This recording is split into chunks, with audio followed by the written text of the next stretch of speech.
The Reverend Dr. Tony Campolo. Nice to see you. Good to be here. How are things, man? Good to be right on.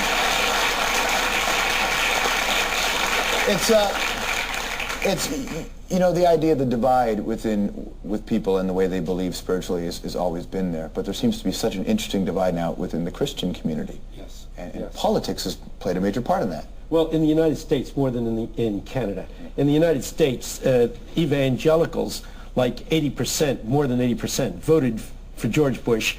And that's not a bad thing. What is the bad thing is there's been a tendency among many evangelicals to suggest that if you're not in the Republican Party, that somehow you don't walk with God, that somehow you're and I think to make Jesus either a Republican or a Democrat, to tie Jesus up with a political party is blasphemy, it's wrong, it's distorting, and it gives to any political party arrogance. We're the God party. You know? But they do it by hinging on two issues. Yeah. It's two issues. I know there's a whole, it's far more complex than that, but it isn't really. It's abortion and it's gay rights. You got it.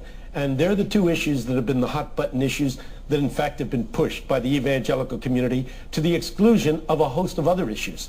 And we would point out to you that while these two issues do deserve significant attention, the fact is there are 2,000 verses of Scripture that talk about caring for the poor.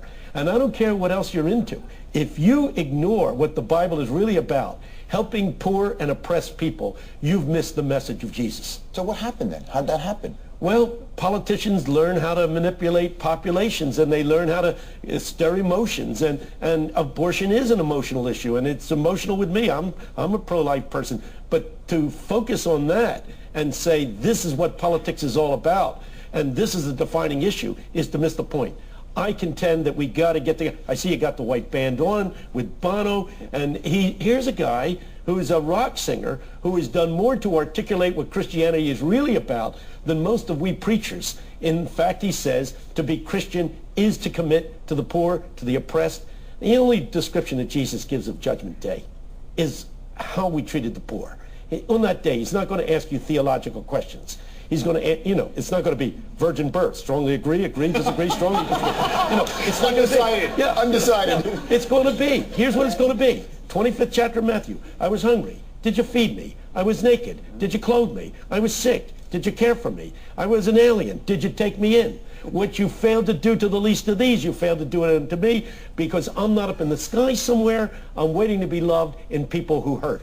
And as you relate to people who hurt, you're relating to me. There is no Christianity that does not tie us up with the poor and the oppressed of the world.